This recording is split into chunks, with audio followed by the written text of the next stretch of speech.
After the ceasefire, the international community pledged a great deal of aid to try and rebuild the devastated communities of Gaza, where hospitals, schools and thousands of homes had been hit in the attacks.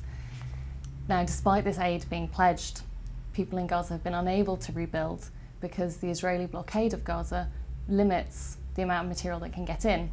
And this is the most essential basic humanitarian material, from food and fuel to cement, steel bars, medical supplies, educational supplies. All of these are restricted in the amount they can get into Gaza, and this really affects the daily reality of people's lives.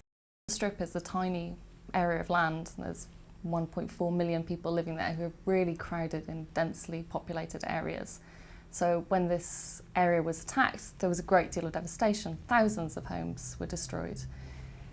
People in Gaza are really struggling to rebuild their lives and regain any sense of normality under the blockade, where the most basic goods are in short supply. So patients that need medical treatment, it's often not available in the hospitals in Gaza because they've limited equipment. But it's also difficult for these patients to leave the Gaza Strip because they require permits from the Israeli authorities to leave. For the families of Gaza who had their homes destroyed, the material isn't there to rebuild these houses. There's a limited amount of material coming in through the tunnels, but this is extremely expensive for people to buy. The prices are inflated.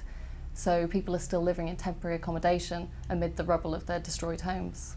Poverty is really widespread.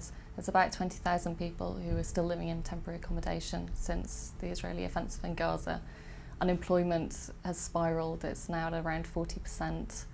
So it's a very common occurrence that people just simply wouldn't have enough. What needs to happen now is that the Israeli government needs to lift the blockade of Gaza.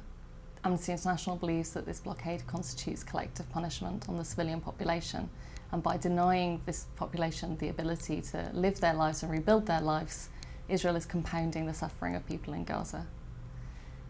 Now, there are 6 crossing points into Gaza. 5 of them are controlled by Israel, 1 by Egypt. Egypt's general closure of their crossing point with Gaza is certainly not helping this humanitarian situation there, nor are there proposals to build a steel wall along their border with Gaza. However, it is Israel as occupying power that bears the weight of the responsibilities for the welfare of the people in Gaza.